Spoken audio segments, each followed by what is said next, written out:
You have to work together to change people's minds, change people's attitude. And when you do that and have some successes, then they feel comfortable with you. Essentially, almost every deal that you make is personal, whether they believe in you. Everyone understood change had to happen to increase Mount Vernon's tax base in such a way that the people would profit. Any citizen wanting to participate was welcome at meetings.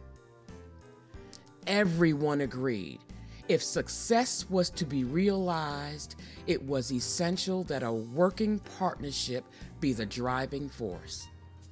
The future of this church and all churches, African American churches in Mount Vernon, is tied to the demographic patterns that are emerging in this community. If the church sits back and does not participate in the development of the demographic patterns, it will not have a population from which to draw. If the church does not engage in activity that provides affordable housing for its people, there will be no people. Another people will come. So our commitment to housing is really in our own self-interest. We are in housing because our people need housing. And if our city does not provide housing for our people will go to other places where they can get housing. And as a consequence, there will not be people here to sustain the institutions that we have.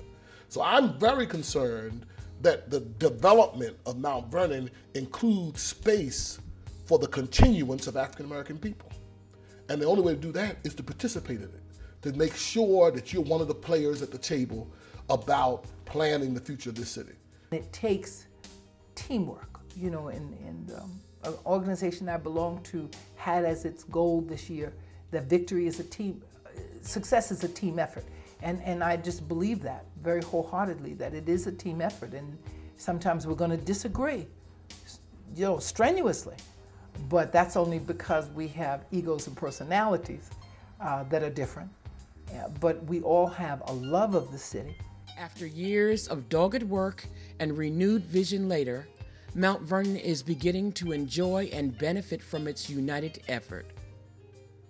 3rd Street has carried the torch of progress for Mount Vernon since the city's inception in 1852.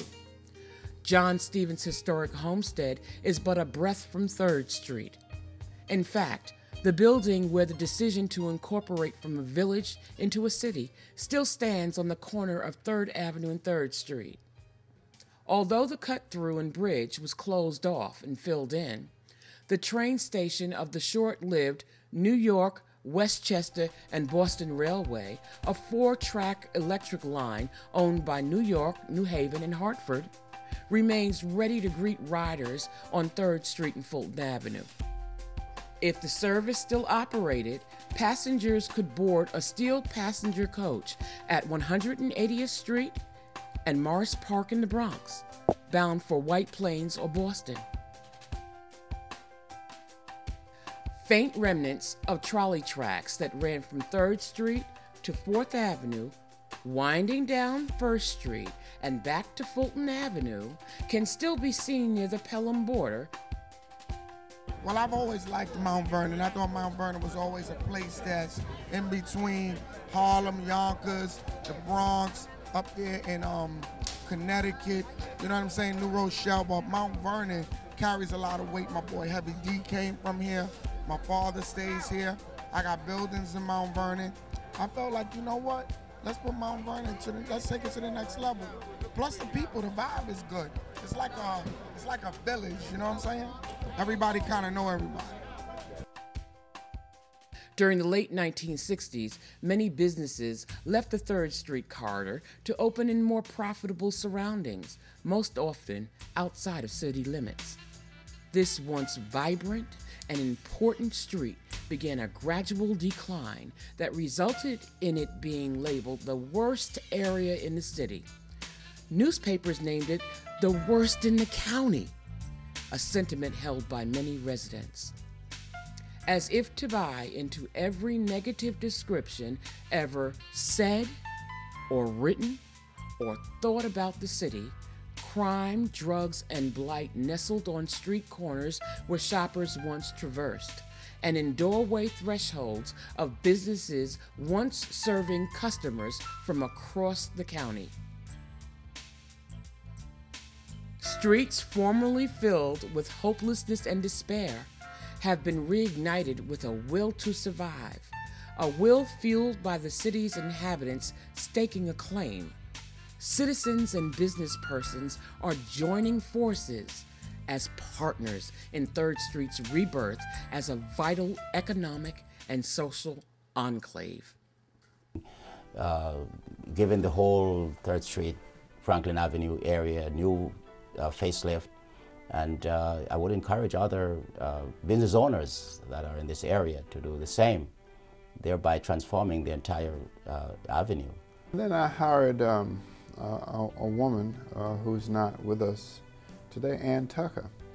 Ann Tucker, a lot of people didn't realize that Ann Tucker was one of the most important people to serve in government. She was a consultant, but she took the Mount Vernon message to ride all around.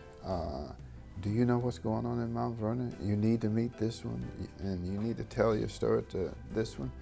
And because we have all these tentacles out there all over the county, people are changing their opinion about Mount Vernon. In fact, I dare tell you that people from the outside are more impressed with the progress we've made than people on the inside. The vision of a bustling commercial district on the south side of the city was initially greeted with skepticism and disbelief by many residents and outsiders.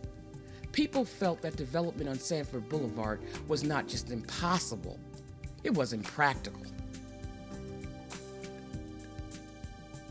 Revenue generated from sales was at an all-time low. Discount and dollar stores could not generate the money that was needed to provide the services for residents. Taxpayers were fed up. City administrators faced disillusionment and despair from constituency of all economic levels across the city. The vision of a Mount Vernon that offered opportunity for a better life ignited a movement and helped usher in a period of progressive change for the city and its people. Amid controversy, court cases, and minor setbacks, administrators stealthily moved forward, poised and determined in their strategy toward economic stability. The dispute that existed between Pelham and Mount Vernon is over.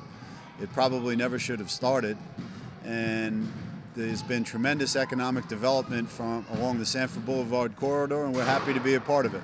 Today, Sanford Boulevard is home to businesses with combined annual sales tax revenue of over $5 million. Mount Vernon's urban setting and small-town feel is attractive to a variety of people from around the globe. The city has the advantage of bordering the bright lights of New York City while offering the serenity of the suburbs.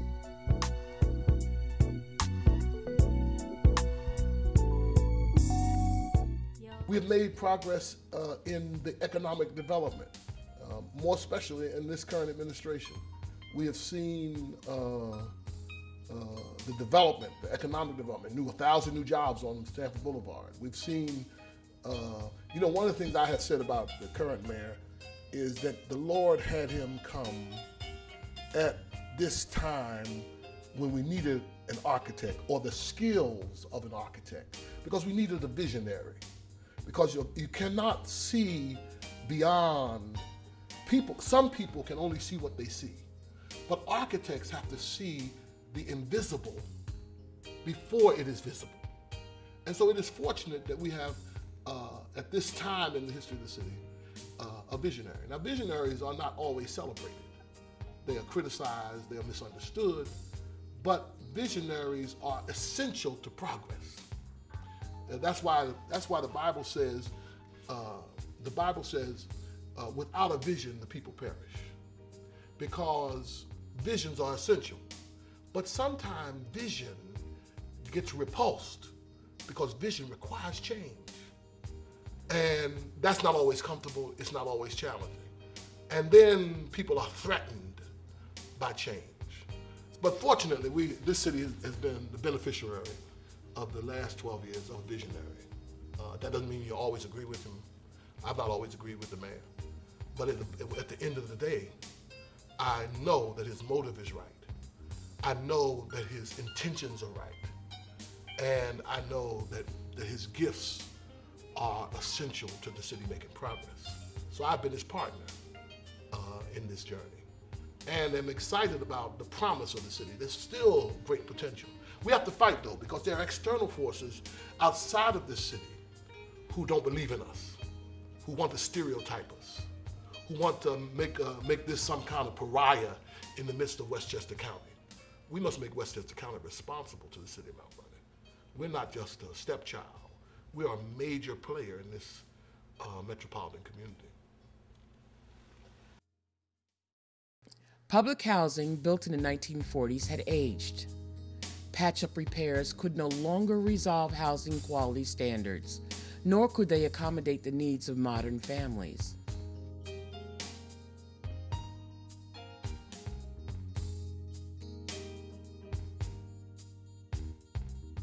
We cannot miss the historic moment that we're a part of. With the major investment in upgrading Leicester Towers, we are saying to those residents, we care enough about you that you deserve to live in a place as nice as in any other place in Westchester County. We can no longer afford to treat any of the citizens of Mount Vernon as second-class citizens. An increasing aging population required affordable, specialized housing that older apartment buildings and houses could not supply. Through aggressive pursuit of funding, improvements to existing housing units, and construction of new developments have provided decent, affordable, safe housing for families and the elderly.